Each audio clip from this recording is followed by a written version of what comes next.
Assalamualaikum warahmatullahi wabarakatuh. Perkenalkan, nama saya Nadia Olivia Safari dengan NIM 312410558. Pada video ini saya akan mempresentasikan proyek ujian akhir semester mata kuliah pemrograman Web 2.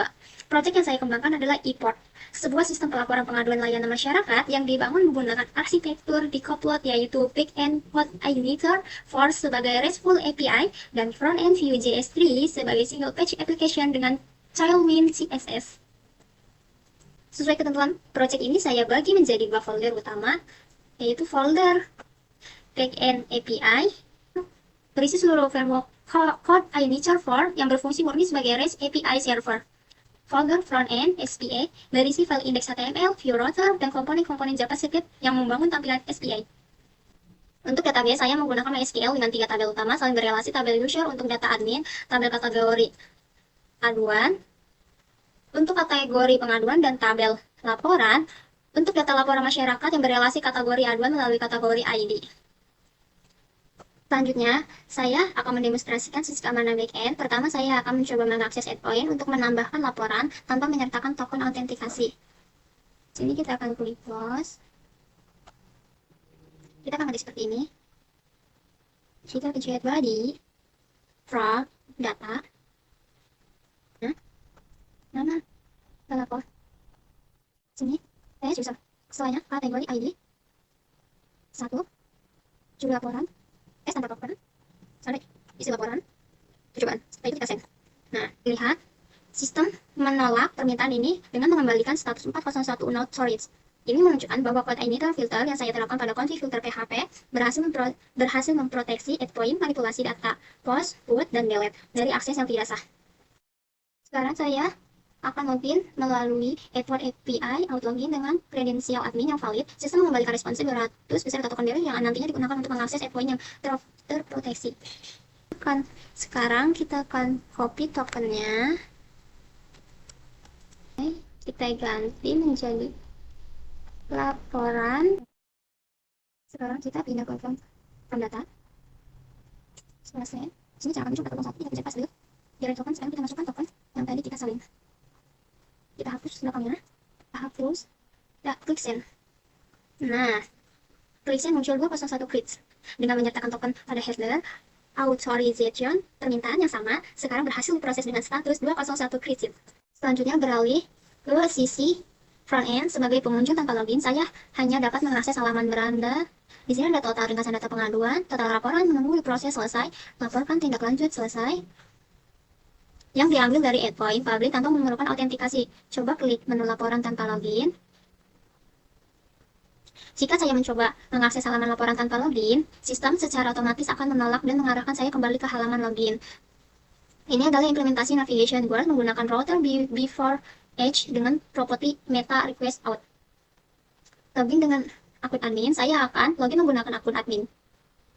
Di sini saya akan menggunakan email admin.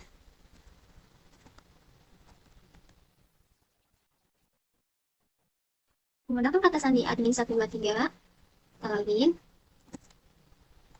Setelah berhasil login, saya diarahkan ke halaman dashboard yang menampilkan status laporan dan daftar laporan terbaru. Masuk ke halaman laporan, admin dapat melihat seluruh data pengaduan masyarakat dalam bentuk tabel yang didesain menggunakan Tailwind CSS.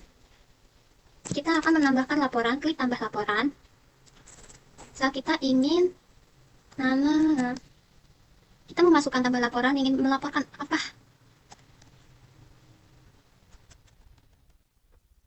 Masukkan email.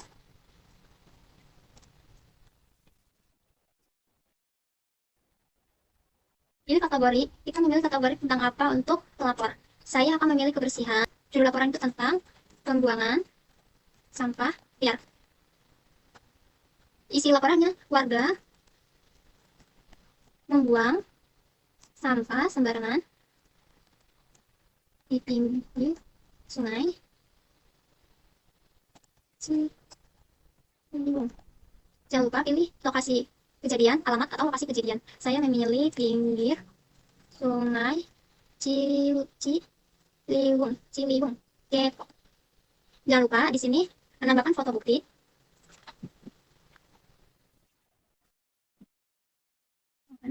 Setelah itu kita simpan. Laporan masih. Setelah tersimpan di nomor 6. Setelah disimpan data baru, langsung muncul di tabel beserta foto bukti yang telah dihapus tanpa memuat ulang halaman. Ini adalah karakteristik utama single page application. Kita klik foto bukti. Nah, di sini ada foto pelapor. Di salah satu admin, kita bisa mengedit. Bisa mengubah status, apakah ini harus menunggu, diproses, selesai, atau ditolak. Kita diproses. Setelah itu kita simpan, kita update. Laporan berhasil diperbarui. Oke, di sini akan menampilkan proses. Ini test user tanpa token itu bisa dihapus karena kita tadi masukkan ke Postman. Sekarang kita hapus saja. Oke. Setelah itu akan otomatis terhapus. Setelah itu kita ke kategori. Kategori ini data masa kategori pengaduan. Jadi admin itu bisa mengupdate atau ingin menghapus tentang nama kategori atau deskripsi. Infrastruktur itu adalah kerusakan jalan, jembatan, atau ingin menambahkan, bisa kita tambahkan. Dan admin juga dapat mengelola data master kategori aduan seperti infrastruktur, keamanan dan kebersihan, pelayanan publik, bencana alam, dengan fitur tambah edit dan hapus sama lengkapnya.